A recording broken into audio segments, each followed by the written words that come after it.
First off, welcome everyone. I'm Kieran Diorio from the admissions team here at IPEC, and I have the pleasure of moderating a little Q&A session with Don Whittle. Don is the membership director for the International Coaching Federation. And Don, I'd like to point out I have busted out my PCC Yeah, lapel pin just for today. awesome. And I want to assure you I'm Cool. working on my MCC too. So and I don't get to do this too much, so I just Perfect. want to add a little flair to today's presentation. Um, Now, again, as folks are streaming in, a few housekeeping items. Our overarching goal here is to field your questions, your comments, your thoughts. That really, makes these things the best they can be. And the best way to get those to us is via the chat feature in the Zoom link. That's a way we'll be sure to see what you're thinking and what your questions are. If you can stay out of the chat piece, use the Q&A, use the You Q&A got it. feature, not the Q&A. chat feature. Thank you for the correction there. Again, put your questions and comments in the Q&A if you can, please. So we'll be sure to pick those up.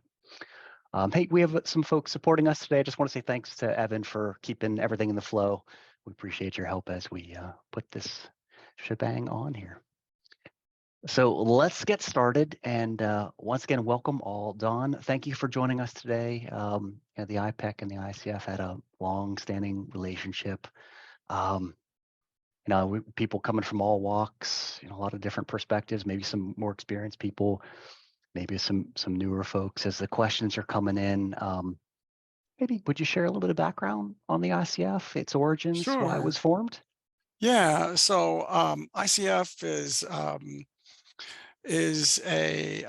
the coaching association for the profession of coaching. It was formed, 28 years ago, and it's grown exponentially. I've been here 16 years and have watched it grow from 2,500 members to over 61,000 members today.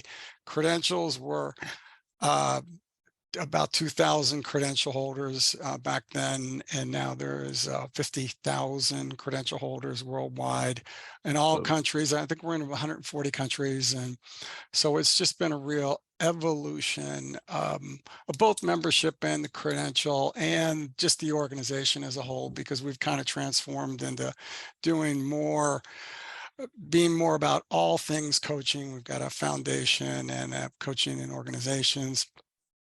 Part of the organization. We do credentialing here, and we'll talk a little bit about that, as well as accrediting coach training programs, such as IPEC, one of our best, one of the leading training programs in my estimation and others worldwide. And I wanted to say another thing about the whole profession, because there's a new global coaching study out that we've created, and we partner with PricewaterhouseCoopers to put these out. Coaching now is growing, and now it's a $4.5 billion industry, and that's a 60% growth over 2019. So there's this exponential growth that continues in coaching. Just a couple other things. We've identified over 109,000 coaches worldwide, which is probably on the low end. I mean, there's certainly room for many more coaches to come on board, I believe, and others do as well. And I will say that the average hourly rate that a coach charges is now averaging around, I've got to dig here, just, I don't want to be misquoted, but I'm going to say it's around $240 US per hour. So the sky is is looking at that. Things are looking up, and I think the profession's here. And again, I've been a part of it as a staff member for a number of years, and have watched that whole growth take place. And a lot of work's gone into it behind the scenes to really keep it moving and keep it ethically based, transparent, all these things. I can go on and on about credentialing and what goes into that, but it's a real process, and I think we're really proud of where the organization is today. Good stuff. It's great to hear that surf's up when it Yeah, comes to coaching and how it works. And Now, I've been in the world for a shorter period of time, but just seeing where it intersects and where it serves, and what it does for individuals, what it does for organizations. These are it's great to be part of this for sure. And you touched on one of the macro elements, the coaching study. Share maybe a couple more key points, like what are you seeing as things progress in the larger sense? So I would say, I mean, it's really the growth that's occurring right now. I mean, in the US, it's probably not as high as it's been, but in Asia, it's really high. It's still on a big growth trajectory in Eastern Europe and the Middle East. A lot of new markets are continuing to open with coaching. And what I love is I step back and kind of look at um, the whole ecosystem, if you will, is um, there is um, there is more and more demand for coaching that's occurring in my estimation. And I'm getting that from the global coaching study, but I'm also getting that from anecdotally talking to people writing back and forth. Um, the profession is that there's more and more people seeking out coaching, and it's becoming more and more of a thing to ask. Well, are you certified? Are you have you completed a certified program? The client saying, or do you have a credential? Because they want that verification, that validation before Yeah. they go and enter a coaching agreement. And it's here. People recognize that coaching now is a profession, and it's respected, and it continues to evolve and grow. Yeah, interesting point in certification. I have my own practice, and on the retail side, people will inquire about it, and credentialing as well. And certainly, anything sponsored, right there, Yeah, we want to have those things in place, and make sure things are done the right way, and of course, big boost to the overall credibility of the work too. no Hmm, question. No okay, question. so we're talking about some macro things with the ICF and the work that you do. What if we drill down, like I'm seeing a question here in the Q&A about what are some of the individual deliverables that folks get through certification and credentialing? So, as a credential coach for ICF, you can join and become a member. You can connect with chapters around the U.S. and the world. Over 100. There's 139 chapters in over about 55, 60 countries worldwide. There's conferences going on. ICF is having a big conference um, in December in Florida, expecting a big turnout there. There's this real longing, at least in my estimation, for people to come together, coaches to come together. They're really great You bet. collaborators. Yeah. Community is huge. Sharing's good. Sorry, great. And there's this whole networking effect that goes on. And so, if you do come in and you do complete a coach training program, such as IPEC, which is fabulous, I know, and maybe the next part of your journey becomes joining ICF as a member, being a part of our community as well, and becoming a credentialed coach. So I think that's a real hope that we have for all the coaches going through accredited coach training. Agreed. Yeah, I've had some great interactions with my local chapter. Shout out to the Pittsburgh ICF. Great Awesome. programming, great people. And I tell you, I learned a lot about the world of coaching. I learned a lot about the business of coaching. I saw coaches, like real life coaches, out there in the world, operating as coaches, really illuminating. And on top of it all, some great relationships. Great people for Yeah. sure. Yeah. Got another question here in the Q&A from Brandon. Thank you for this. What are the prereqs to receiving an ICF credential or certification? Are there a certain number of coaching hours I have to have before I can become credentialed? Yes. So I'll touch on the coaching hours in just a second, but you have to have 60, minimum 60 hours of coach specific training. And ideally that's going to come from a program such as IPEC that's accredited. You want it from an accredited body, and that's what ICF does. Um, And so there's 100 hours of of coaching client hours that you have to earn in regard to that credential, as well as there's a mentoring requirement, and there's um, an evaluation process where recording is submitted to us to listen to, where you are being evaluated by an assessor. And then there's an examination process that ICF has, and this whole credentialing process. So all three, all of those components need to be met in order to pursue and receive an ICF credential at the base level. So and it goes up from there. Yeah, it's a progression, right? We Mhm. think it would flow through ACC, PCC, CC. MCC, generally reflecting higher degrees of experience as a coach as we get to the Yes. granddaddy of them all, MCC. Yes. Yeah, of course, training hours requirement. Got to pass the ICF's coaching knowledge assessment. Good training program will prepare you for that. Absolutely. Okay, makes sense. Makes sense. Hey, we got another one in the Q&A. Let's see here. Thank you, Laura, for your question. Hi, I'm a newer coach. I have my ICF certification. What hours trainings do I need to sustain my ICF standing?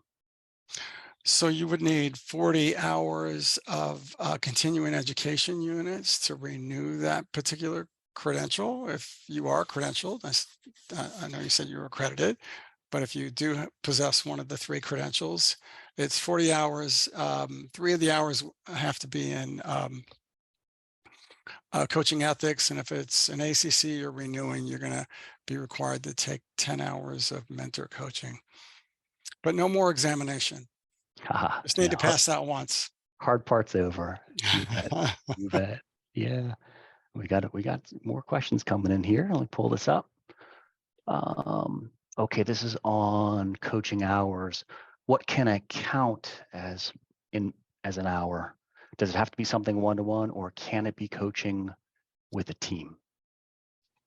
So there is team coaching. Yes, you can. So those are client hours, and yes, one-on-one coaching with a client counts, as well as there is a team coaching component. And if you are team coaching, you can coach no more than 10 individuals, I believe, at once. I may be wrong. It may be 15, and don't hold me to it.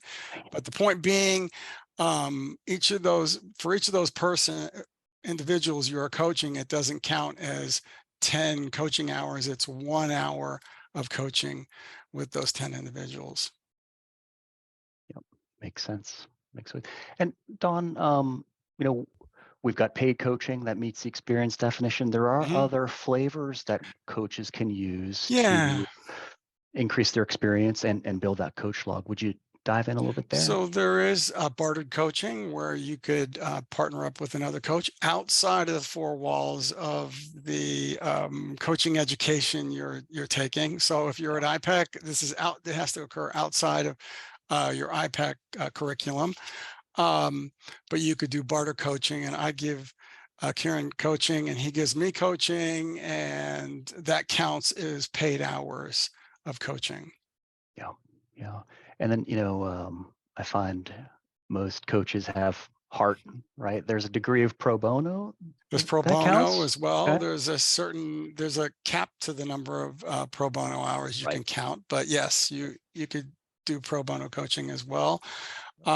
If you're in an organization and you are coaching other individuals within your organization or company, you just have to make sure that the coaching is done, but it's not someone who's reporting to you directly. So there's no conflict there. Okay. Yeah. So a lot of ways to build the experience and, of course, reflect Absolutely. that in a log too. Okay. Good stuff. Got a few more questions here. Hang on.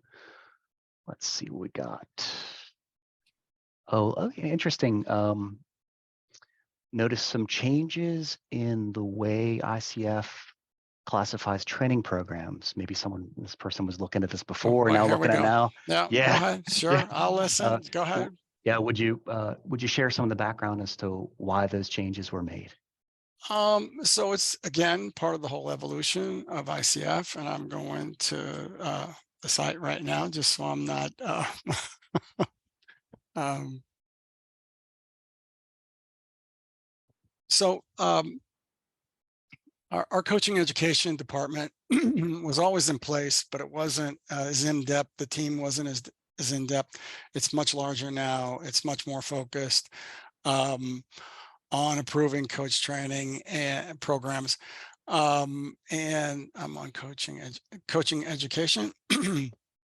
And there are some new technical levels, if you will, level 1, level 2, level 3. I'm not going to get into those per se, but the bottom line is you need to choose the training program that works for whatever you're trying to accomplish, whatever your goals are. And I'm on this on the Zoom call with IPEC, and I know IPEC well, and I can tell you, fine program. I would strongly encourage you to take a look at everything they offer. But you want to be in an accredited program. The whole process to go through the ICF credentialing process becomes much easier, especially if you completed an entire, what we call level 2 training program. And I don't want to lose everyone on these descriptions. But that's 125 coaching hours, training hours. So I'll leave it there, but to say that yes, the accredited process has become more rigorous. And it's a great process, and I think they're doing really good work with it, with all the training providers. Good stuff. Yeah, I think a lot of great ways to build skills, a lot of ways to get Yeah. certified, a lot of paths to credentialing. And if I'm hearing you right, Mhm. as folks are looking at training and maybe they have an eye to a credential down the road, look to a program that gives you good on-ramp for that. Yeah. I'm a little biased too, but yeah, a lot of great ways. I mean, yeah, I will clarify the bias. It's just Yeah. so much easier. I cannot tell you, I've been here a long time. People have come in from different paths, but the training didn't really qualify. All of it didn't qualify, and they had to go start over. And I'm going to say this, I have a coach. He's an awesome coach, but he did not go through an accredited program Oh, yeah. and struggled for a while and went through one a few years later. Still my coach today. He is absolutely incredible. PCC Mm, coach, awesome. We're mm. going to meet tomorrow. Good stuff. Yeah. Yeah, We never stop coaching. We never stop being coached, right? exactly. Okay. I got a few more questions here. Let me pull this up. Oh, great question. Thank you, Don. Is there any data or evidence that the standards set forth by the ICF or membership in ICF improves coaching effectiveness or outcomes? So I would point you to our website, coachingfederation.org.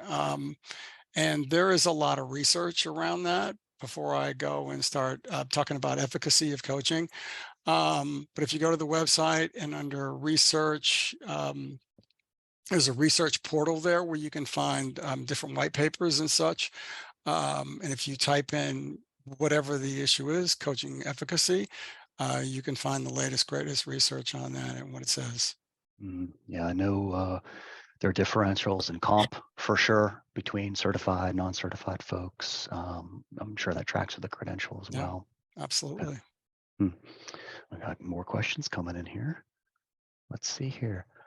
Okay, is there a particular focus or specialization that credentialed coaches tend to end in or work in? I just hang on 1 second. Apologize.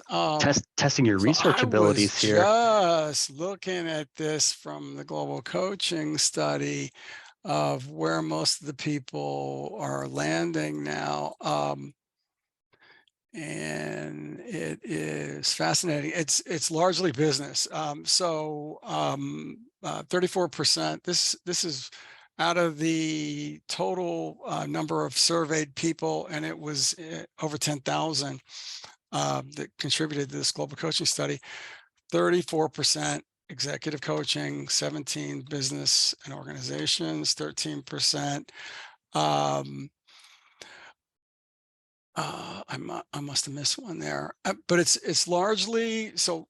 There's a large movement into business leadership, career, executive coaching. It's becoming, and quite frankly, you'll have sponsors there in a lot of cases where companies are paying Sure. um, the invoice there for coaches. So it only makes sense. Yeah, yeah, it's interesting watching that part of the sector grow. We see a lot of Mm, organizations that really bring coaching into all levels, and I think absolutely. historically been more of the leadership, C-suite, okay, and then Hmm. hey, there's a real movement where people are saying, if this is good No for me, question. why aren't we bringing this to our rising leaders and our, Absolutely. yeah, Yeah. yeah, No yeah, question. definitely. I think if you're looking to build bench strength and have engagement, over longer Yeah. tenures, coaching is the play. And I will say, I'm a faithful attendee of the SHRM conference, Yeah. Society for Human Resource Management, and I can tell you that without a doubt, I'd heard many times uh, HR people talking about, well, when we're ready to hire somebody and we're interviewing them, and they'll say, "Am I going to be coached? Am I am I going to receive coaching?" And it's like it's this expectation that Yeah. I'm going to get coaching here, right? And this may be key as to whether I sign with you or not, or go somewhere else. Yeah. So, Yeah. Yeah. It's interesting. I was talking to someone who works for a consulting organization, new pivotal hire. Coaching is part of the package because it supports the investment in that new hire too. Yeah. Dawn, I don't know if that's me or you, but I see you have frozen up. Can you hear me okay? Hmm. Evan, you there? Still Dawn live?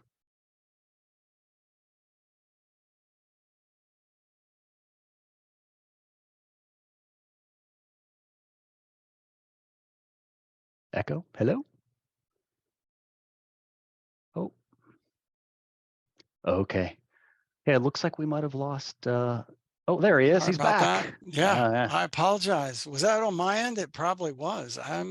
That's kind of Technology is great when it works. The good news, Don, you froze in a good look. It was a nice pose. Yeah. sorry. Sorry about that. No worries. No worries. All right, we have a few more questions here. Sure. Take a look here. All right. Oh, this is a good one. I bet this is in that study. What are the most common outcomes of coaching in the executive space? Um, that's a great question, and I don't think that was actually addressed in here. I'd like to think the growth would be in leadership. Leadership is, I know it's such a big topic and Yeah. concern, but transforming, especially if you're younger in the profession and you're really trying to make a mark, it's leading other people. Mm. And I think a lot of people are being coached with that as an outcome, becoming a better.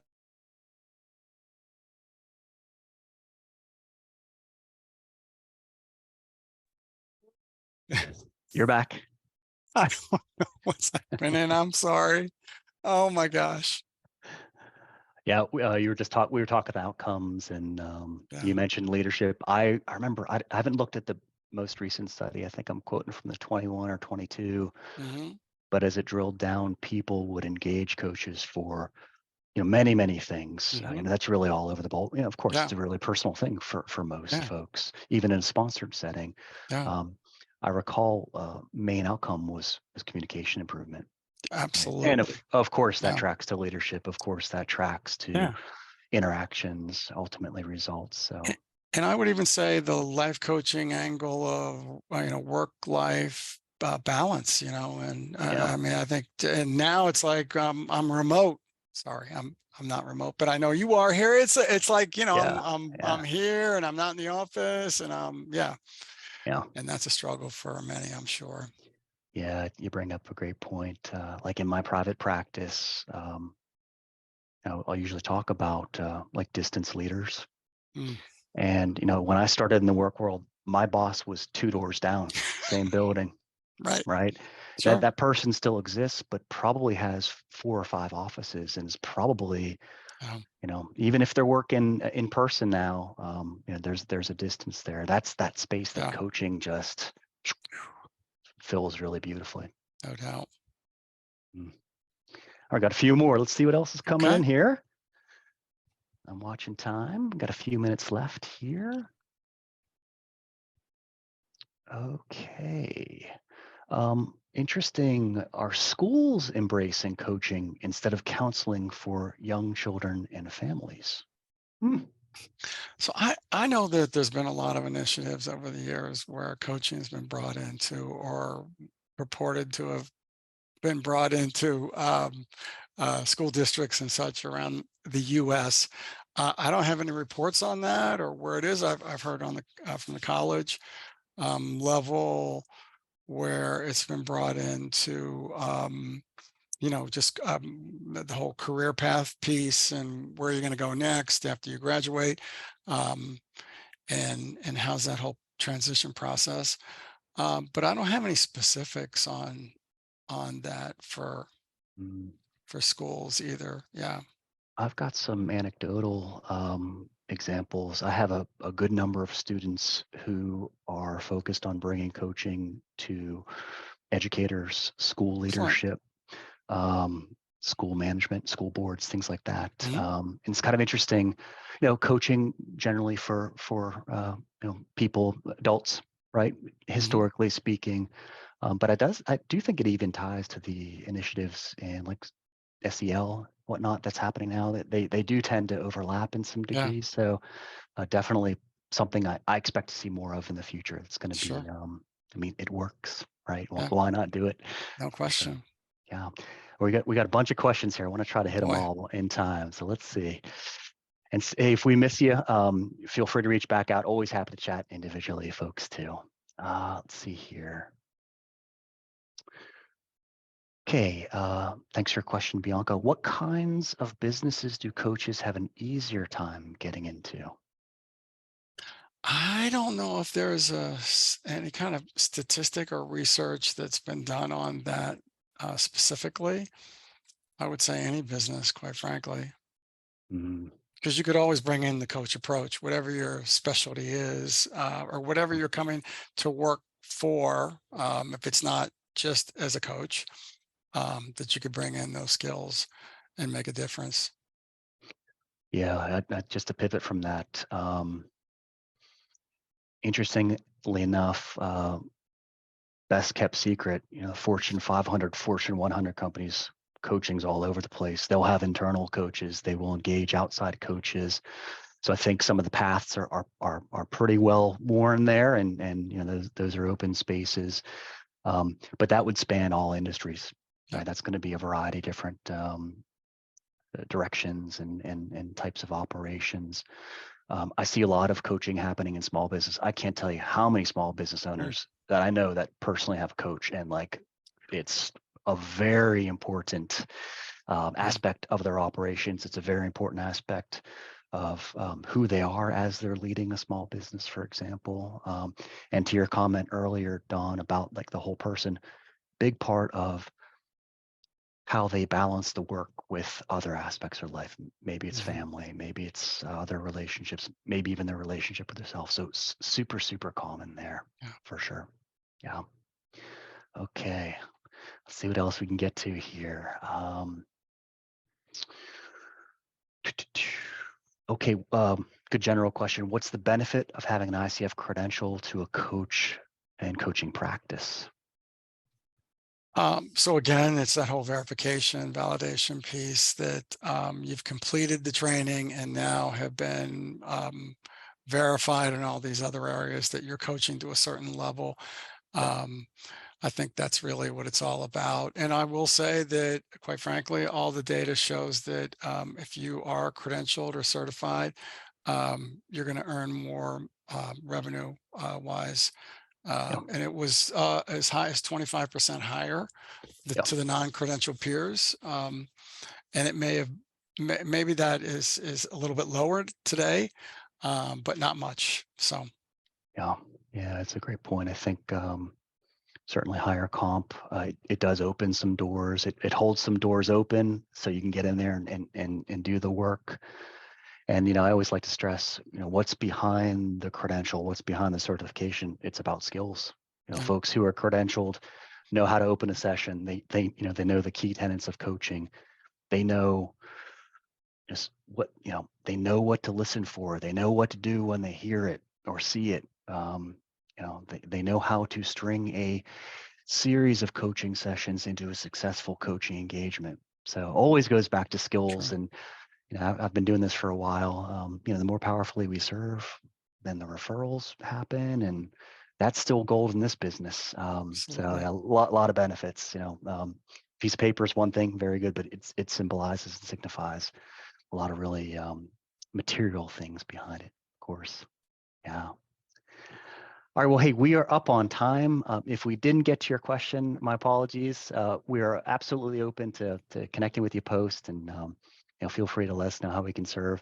As we wrap up here, Don, thank you. What's the best way for folks to learn more about the ICF?